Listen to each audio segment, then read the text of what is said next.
Coming to you from the last video store in the universe. It's Binge Movies 169. Nice. I'm Jason. This is the show that ranks and eliminates movies to determine which ones are most worthy of preservation for all time, even beyond the end time. Boom! You decided, after a voracious debate known as Frozen Fury, which film would be added into our vault. We will get to that in a few short seconds. You decided over on Twitter at Binge Movies, those votes are worth 1 point. If you are an assistant manager or below on patreon.com/binge movies, those are worth 1 point. Plus another point for being a patron. But if you are a elite patron, part of that ever so reclusive cabal of 5 mysterious shadowy figures who rule the world just below the shareholders in the corporate hierarchy here at Buena Vista Home Entertainment, if that's you, then your vote accounted for 3 points. And boy, we had a hell of a Frozen Fury. First ever Frozen Fury. That was this year's winter last movie standing. Our reigning defending champion, Pete from Middle Class Film Class, took on a secret adversary, Lindsay Washburn from YouTube, and various films that you can find in various places if you know where to look. That sounded worse than I intended it to. It just is the truth. I don't know exactly where the movies that she's been in are. They're in legal places, and they're in places no brown bag required as far as I know. But they're out there. I just don't know where they're at. She's a great YouTuber, though.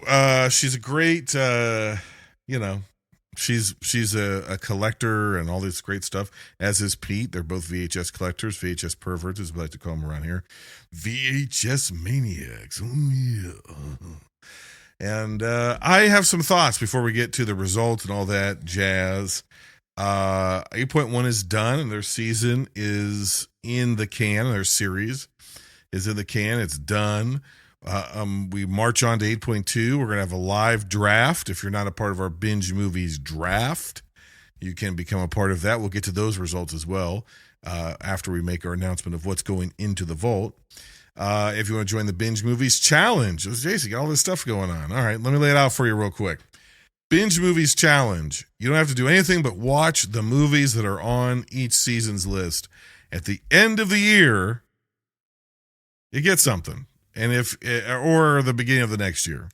So for those people who completed all 100 plus films from last year, their stuff went out. Now, it was already a little delayed, but the delay worked in my favor because it should be arriving for our winners of last year's Binge Movies Challenge. Your prizes should be arriving any day now. Hopefully they arrive by this Friday. That's my hope. But you should definitely have them by the weekend. And you will understand the timing when you get them. Made with love, right here in sunny tropical Akron, Ohio. And so that's it. That's the Binge Movies Challenge. What's the next thing you said? You said something about a draft. What gives? Blah, blah, blah, blah. The Binge Movies Draft is if you want to put a little extra skin in the game. You don't just watch the movie. You come to one of our live draft parties over on patreon.com/binge movies. You don't have to be a patron to be a part of the draft. And you get to put your name in, and we do an automatic drawing kind of thing, or a rando kind of thing. And as your name is called in a random draft order, you get to pick a movie. And there's a point system that we go over. Each movie that we review in the show that's part of the Binge Movies Challenge has a base point assigned to it based on a stringent multi-page Google Doc point system. What's it worth on Rotten Tomatoes? What's it worth on IMDb, Metacritic? What awards did it win? Academy Awards, New York Critics Film Circle. Did it do good at Sundance? All this stuff is added into a base point value. Then, as the season progresses, We had bonus points. Did one of our guests pick it for the best of the week, the number one? Did I pick it? Did it make it onto the guest list or short list? Boom, that's some bonus points. Did it perhaps make it into last movie standing as one of the final 4 films or 2 films or 3 films, however it works? So did one of our competitors, last movie standing, have it in their final 2? Did it make it past first cut? Yeah, boom, bonus points.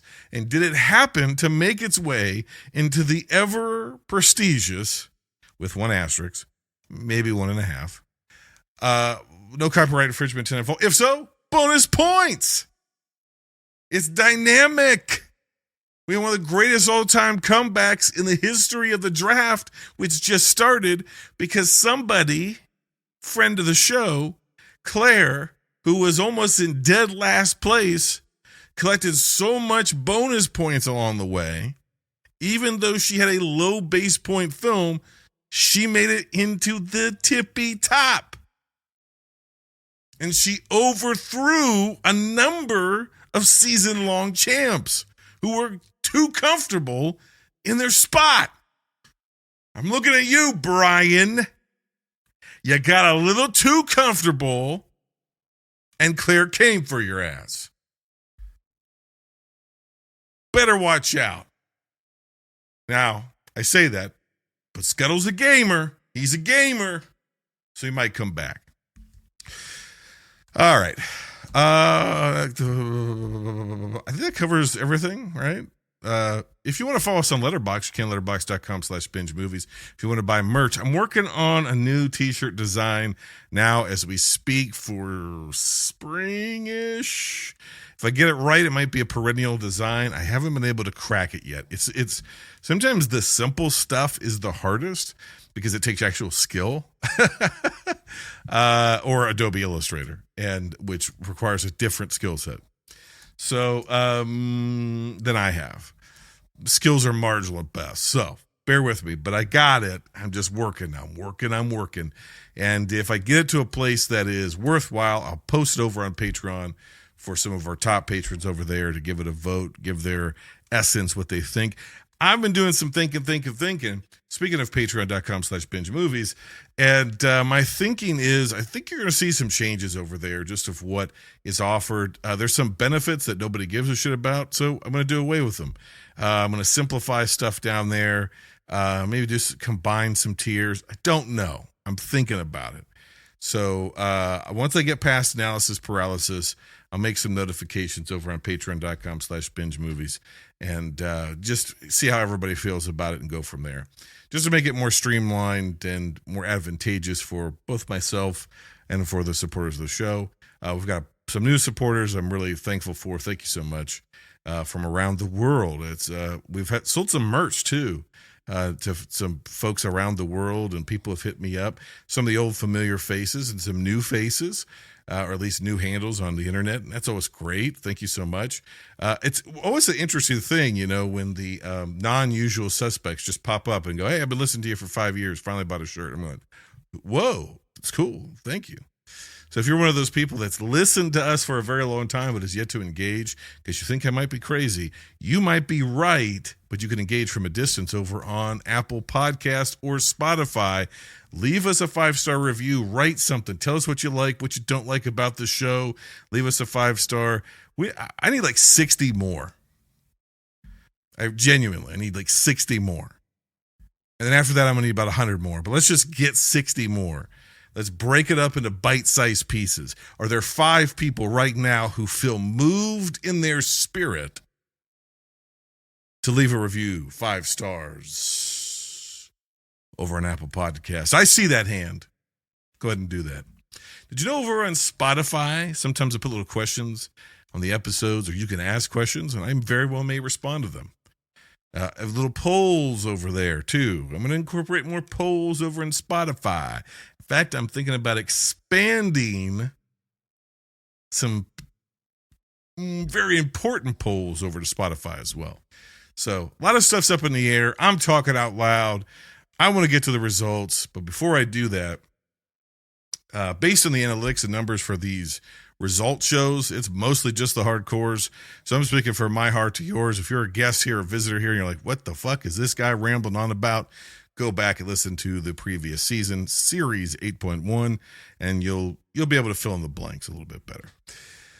Okay, I have some things in my heart, some things in my mind before we get to the results. Number one is this is Ghostbusters week. This will instantly date this, but that's fine. It's an instantly dated podcast episode anyways. Ghostbusters Frozen Empire. I have done my best to avoid as much of the ancillary trailers as possible because I feel like they gave the entire movie away. I feel like I've gathered a good enough sense of what the movie is. That I want whatever remaining surprises it has to offer to wash over me. If that makes any sense. I want it to feel fresh. The reviews coming out of the world premiere, and they're just basically just like basic impressions. And it's one of those things where they've taken over Hook and Ladder 8 in New York, which is the exterior for the firehouse. And they invited a bunch of ghost heads, Ghostbusters fanatics, and collectors and Ghostbusters groups to come. And then they did some press stuff and some meet and greets. And I don't know, they had like 36 hours worth of events. They eventually had the world premiere in New York at one of the theaters over there. And the whole cast and crew were there, all the people in the film. So it's interesting, it's embargoed, and so people have given their kind of general impression about it. If I had to guess, let me set the stage with what my expectations are. My expectations for the movie is that I think it's going to lean more on. Just from the trailers, I think it's going to lean more on the horror and the comedy. I don't think it's going to be as dark. I mean, like, there's some dark stuff in the first Ghostbusters, and yet even darker stuff in Ghostbusters 2. I don't know if it's going to be as creepy and as weird and as dark as that. Just because there's, I don't know. I think that they're aiming for a broader audience, and I don't necessarily fault them for that because Ghostbusters 84 was a movie that was essentially made for like teens and above, right? It wasn't made for little kids. But because the only toys and merchandise beyond like wearable fashion that came from Ghostbusters came a couple years later in around 86 from the real Ghostbusters cartoon series. And because the movie was one of the biggest movies of all time at that time, it just had this massive crossover appeal to everybody, everywhere, which is lightning in a bottle. You can't manufacture that. They certainly didn't. They made a really kind of weird movie, especially for its time, and it just so happened to like capture the imagination of a lot of different people around the world. Followed it up with one of the most successful animated series of all time, one of the longest running animated series of all time. Certainly the most successful like adult film adaptation, which there were plenty of in the 80s. Cartoon of all time, one of the most successful toy lines of all time. By the end of the 1980s, the Kenner real Ghostbusters toys were outselling Star Wars because Star Wars was seen as being dormant. Ghostbusters was the next big thing. And it eventually sort of got supplanted by Turtles in the early 90s, but still, it just had a hell of a run. And there was a whole generation of people who were shaped by that, so that even when they came back 5 years later in 89, they had to take the cartoon somewhat into account. I think they did a really piss poor job of taking in the cartoon into account. We didn't want Janine to become a cartoon character. We didn't even want Janine to become the secondary Janine in the cartoon series. That was from some market analysts, market research groups, what they called Q4, I think. They're meddling into the animated series, so much so that when some of the original writers came back in later seasons, they penned an episode, I think it's called like Janine, What Happened? Or Janine, You've Changed, actually, where they just like retconned it and be like, oh, the reason why she lost all of her spit and fire and became like this kind of motherly figure is because she like made a wish to try to impress Egon and get a man and she didn't realize that the Ghostbusters loved her just the way she is, with all the fire and brimstone and the brassiness of it. And she reverts back to herself. So they had to address it in storyline because they kind of fucked with it. Well, they ended up making Annie Potts behave much more like Janine from like the later animated series that nobody really liked. Nothing against the voice actress, just wasn't true to the character. So, and I think they just ignore that, right? I think she's basically in Afterlife. She's basically the Janine we've always known. I think we'll see a lot more of her in this, obviously. I think she's going to be the Janine we've always known, and I'm happy for that. I think what they're going to incorporate is, rather than try to like soften it for kids, I think that they're going to try to get back to the essence and the spirit of like Dan Aykroyd's original vision for Ghostbusters, which is thinking in terms of franchise. I think by the end of this movie, we're going to be looking at global franchise. I think you're going to be looking at a lot of action. I think like the real Ghostbusters, it's going to be, I think we're going to follow them in a lot more jobs.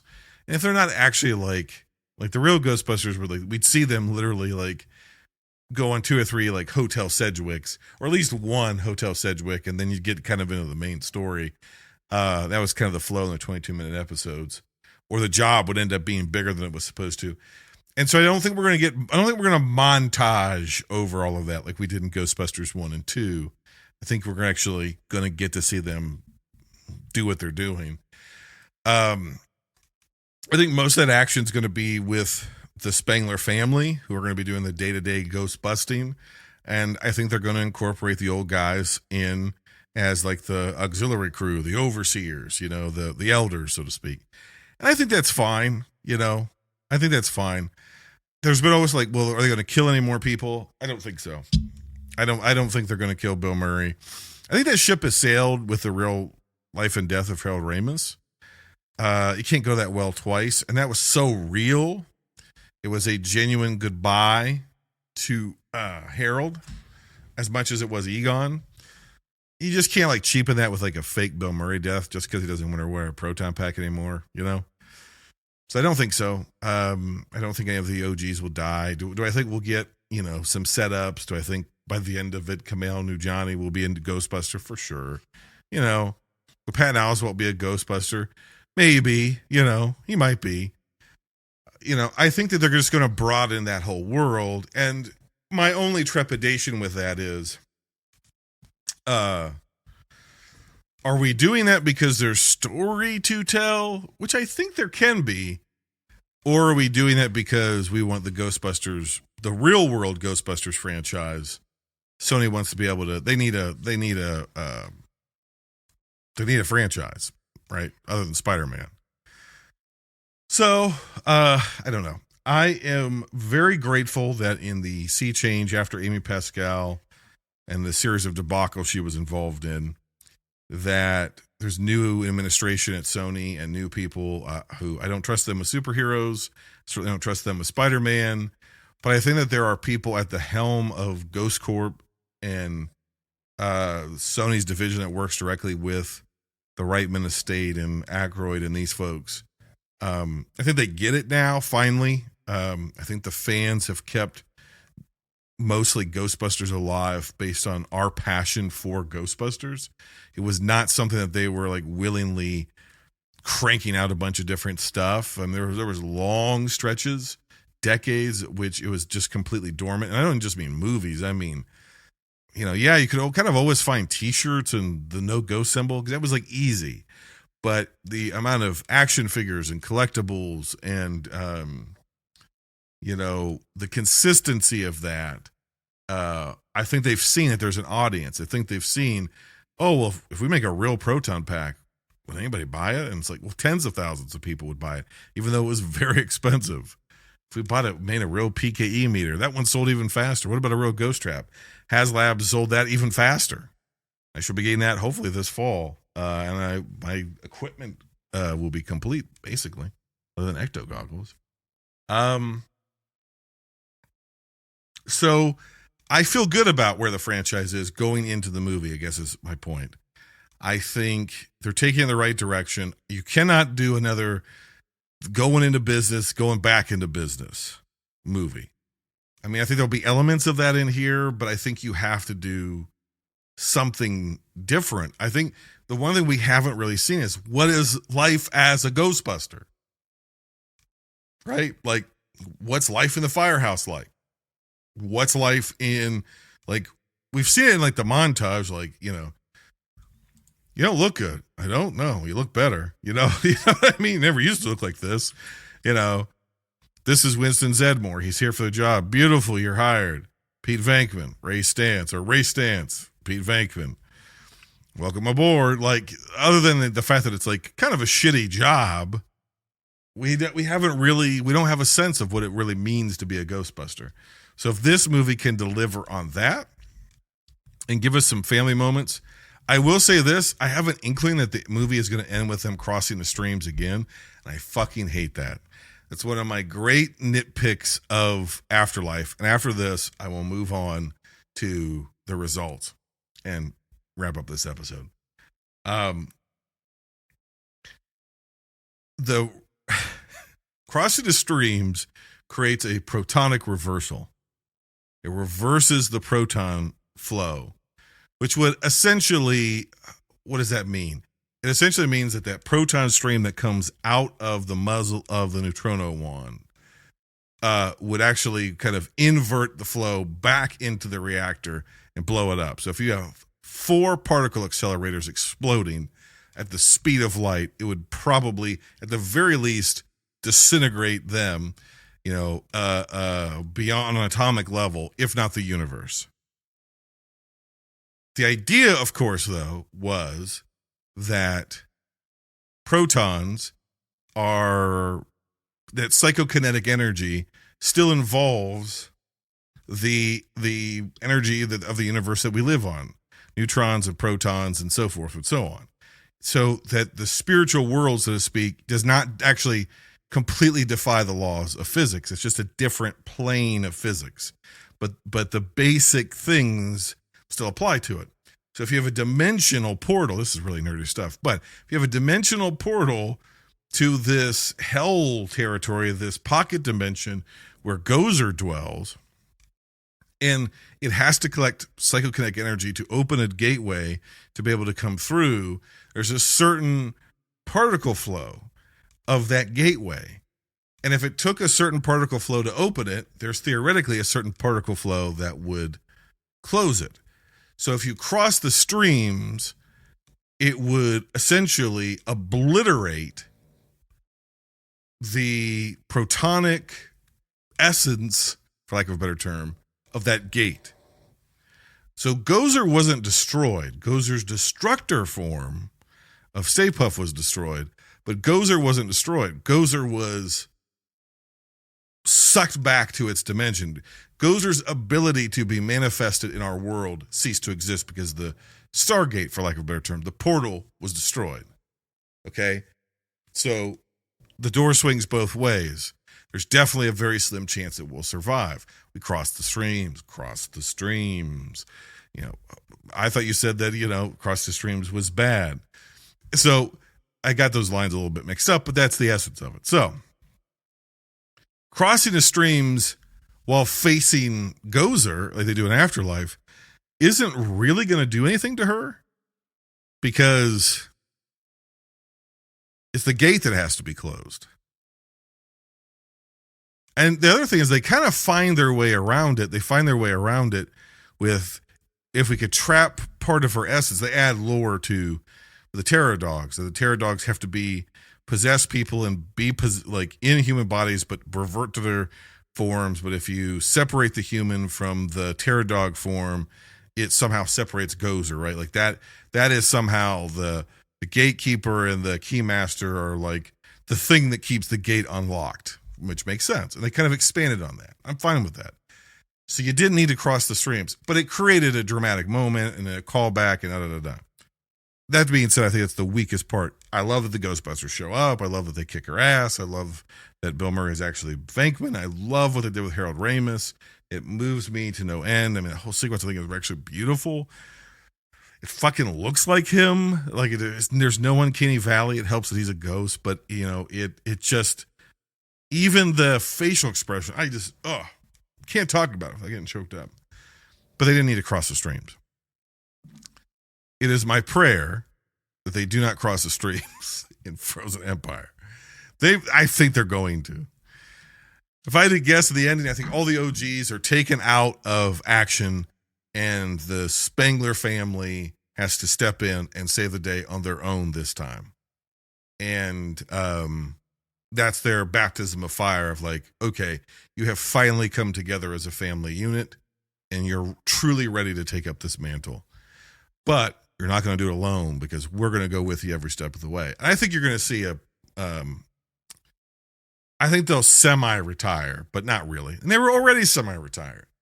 So I think that the folks at Frozen Empire, Jason Reitman and Gil Kinnan, I think have learned a great many lessons from the sequel series of Star Wars.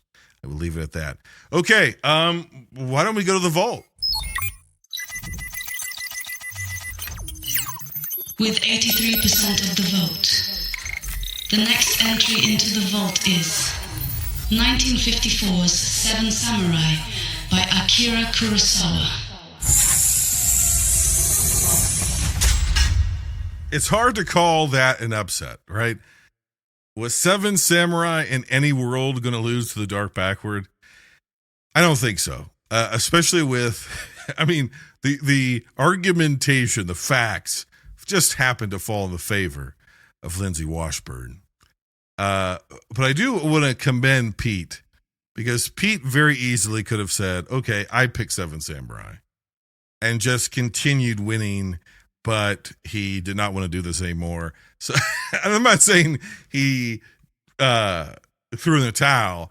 I'm saying I think that he wanted to challenge himself and say, okay, if I'm going to do this, let me pick a real challenge. And what's the realest challenge I could pick to see if I can make a point? And that, of course, was The Dark Backward.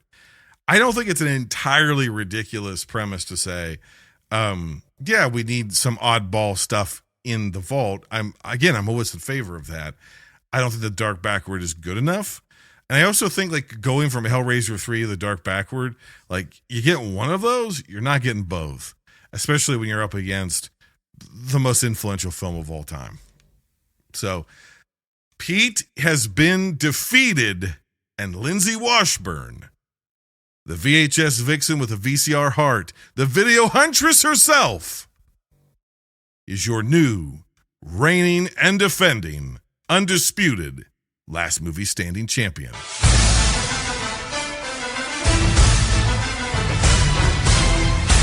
What does that mean for the draft? I think it's time for a draft update. Now the Binge Movies Season 8 draft standings. 15. Dan with 2 points. 14. Julio with 3 points. 13. Brett with 4 points. 12. Brad and Heather with 5 points. 10. Joe with 7 points. 8. Paul and Giuseppe with 8 points. 6. Jason and Corey with 10 points. 5. Brian with 14 points. 4. Megan with 15 points. The Binge Movies Draft Series 8.1 Top 3. In third place, Claire with 17 points. In second place, Eric with 18 points. And in first place, David P. with a massive 52 points. Congrats to our top 3, and best of luck to all players in the next round. What a comeback for Claire. And what a cataclysmic win for David Powell, co-host of We Watch the Thing over with friend of the show, B. Dizzle. David, man, you're sitting pretty. But if this season has proven anything, 8.1, if it's proven anything, is don't ever rule anybody or anything out. So 8.1 goes to the pocket of David Powell, but there's doesn't mean it's over yet, folks. So I will be announcing the next season, 8.2 next series draft, the 8.2 draft in short order. But in the meantime, I'm working on series 8.2. We got some great movies. We've got an episode as chosen by our elite patrons. Very first one of those, they all got together and conspired against me and chose honestly, some really enjoyable films. I really enjoyed that episode. I think you're going to like it too. And Lord willing, we're going to see some new faces, new voices, and some familiar voices along the way. I think 8.2 is going to be a good one. I got to be honest with you as I close this one out. 8.1 might be my favorite series altogether. I loved every guest. I loved every conversation. I didn't love all the movies, obviously, but I had so much fun. I had the payoff at the expense of Paul, considering the Ghoulies after planting that seed year after year after year after year, and finally being able to pull it off is truly like top 3 experience for me. And loved it, and I love giving Paul a hard time, but what would this show be without him, right? I mean, he's practically an unofficial co-host of the show, and it all comes from his suffering, and that's a sacrifice I'm willing to continue making. Until next time, binge on.